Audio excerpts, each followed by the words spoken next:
In this video, we will study about transcription. That is the process of formation of mRNA from DNA. So let me start.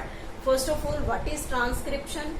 How it will proceed, and what type of enzyme is required for its formation. First is the transcription.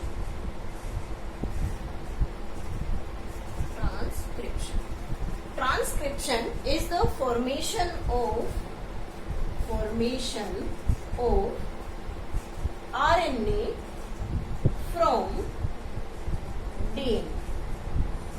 DNA से RNA के बनने को या उसकी formation को क्या कहते हैं? ट्रांसक्रिप्शन कहते हैं.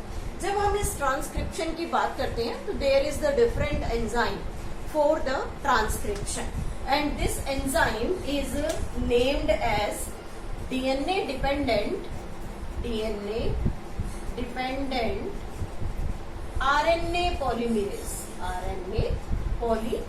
which helps in polymerization of the RNA strand along the parallel nature of the DNA. So this is the enzyme that is most important. RNA polymerase helps in formation of the RNA along the length of the DNA. अब हम बात करते हैं कि जब transcription start होता है तो उस ट्रांसक्रिप्शन में डीएनए से ट्रांसक्रिप्ट बनते हैं, यानी कि एमआरएनए बनेगा. लेकिन जब डीएनए को हमने पढ़ा कि वो डबल स्ट्रैंडेड है, तो एक बात आती है कि क्या आरएनए जो उससे प्रोड्यूस होगा वो भी डबल स्ट्रैंडेड होगा? The answer is no, it is not a double stranded. Why? इसके पीछे रीजंस हैं कि अगर आरएनए डबल स्ट्रैंडेड फॉर्म हो गया तो क्या होगा? दे विल कॉइल, मीन्स दोनों स्ट्रैंड पैरेलल होंगे और दोनों एक दूसरे के कंप्लीमेंट्री होते हुए कॉइल करेंगे. If they get coiled then protein formation will not takes place. Why protein formation will not takes place? Because जब प्रोटीन का फॉर्मेशन होता है तो एक स्ट्रैंड पर कोडिंग इंफॉर्मेशन होती है, दूसरे स्ट्रैंड पर नॉन कोडिंग, मीन्स दोनों कोडोन और नॉन कोडोन जो होते हैं वो आपस में एक दूसरे के साथ इंटरेक्ट करते हैं, बॉन्डिंग बनाते हैं और तब अमीनो एसिड्स की फॉर्मेशन होती है and then protein will form. लेकिन अगर पहले ही आरएनए डबल स्ट्रैंडेड हो गया तो प्रोटीन का सिंथेसिस नहीं होगा और ट्रांसलेशन स्टॉप हो जाएगा. इसलिए डीएनए डबल स्ट्रैंडेड है लेकिन आरएनए का स्ट्रैंड हमेशा सिंगल ही फॉर्म होगा. तो उसके लिए हम देखते हैं कि कौन सी पोलैरिटी पर आरएनए सिंथेसिस होगा. उसके लिए सबसे पहले हम एक स्ट्रैंड कंसीडर कर लेते हैं. This is the strand of the DNA. ये हमने यहाँ पर बॉन्डिंग बना दी कि ये डीएनए का स्ट्रैंड है डबल स्ट्रैंडेड और उसके बीच में हाइड्रोजन बॉन्डिंग प्रेजेंट है. हम इसकी पोलैरिटी लिख लेते हैं 3' to 5' 3' to 5'. ये प्राइम एंड्स हो गए और कुछ बेसिस इस पे कंसीडर करते हैं. For example A, T, C, G, C, T, then opposite to them T, A, G, C, G, A.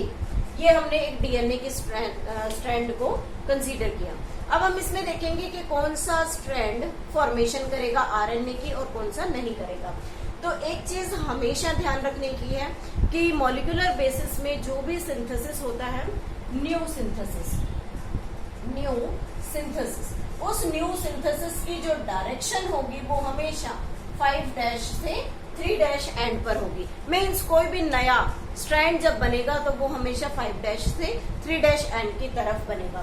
तो जब 5' से 3' एंड न्यू फॉर्मेशन होगी तो रिजल्ट क्या रहेगा कि ये किसके अलोंग बनेगा? मीन्स इसका जो पैरेलल होगा जिसके अगेंस्ट ये आरएनए बनाएगा उसकी पोलैरिटी क्या होनी चाहिए? 3' to 5' होनी चाहिए. तो यहाँ हम देख रहे हैं कि हमारे पास ये वाला जो एंड है दैट इज 3' एंड, इसकी पोलैरिटी 3 से 5 है. इट मीन्स न्यू सिंथेसिस जो है वो इस डायरेक्शन में होगा और जब ये इसके पैरेलल बनेगा तो इस 3' के पैरेलल कौन सा प्राइम एंड आएगा?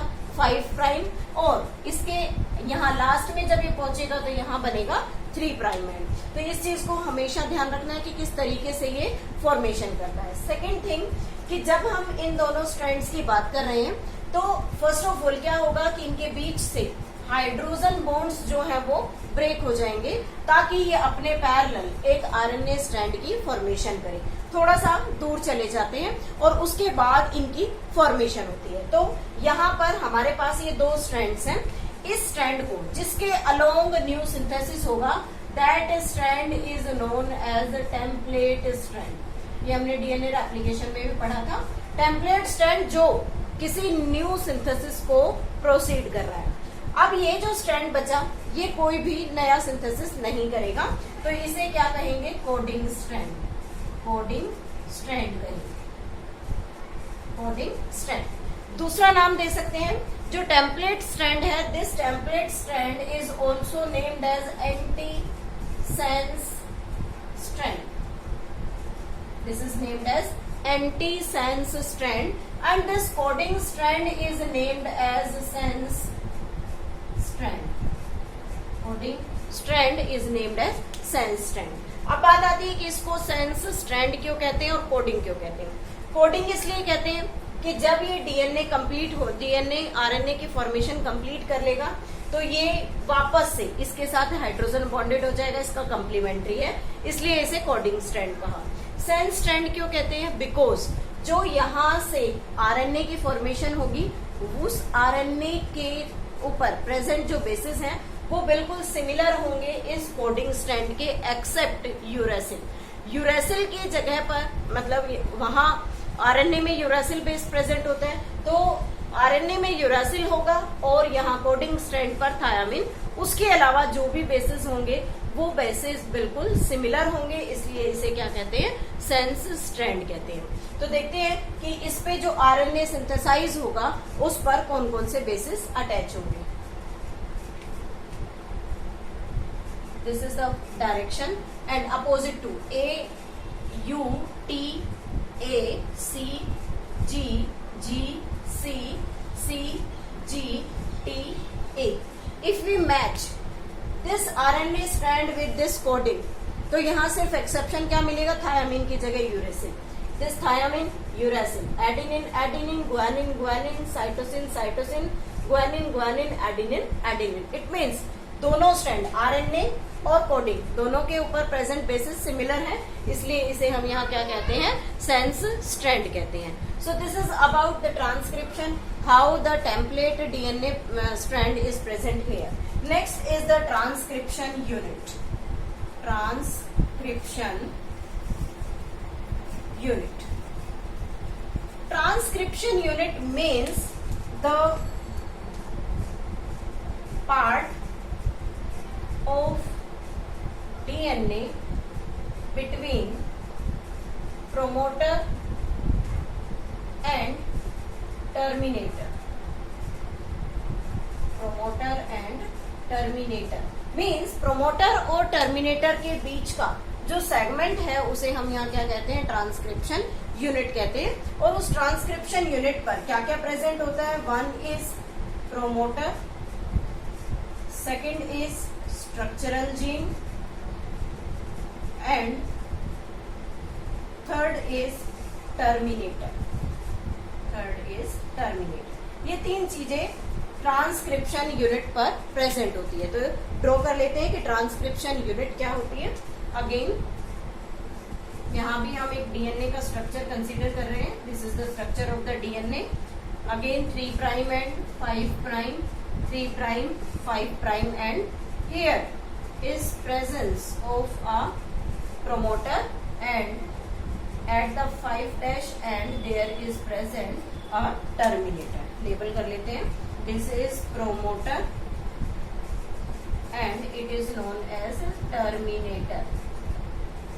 Terminator. And in between this there is present structural gene.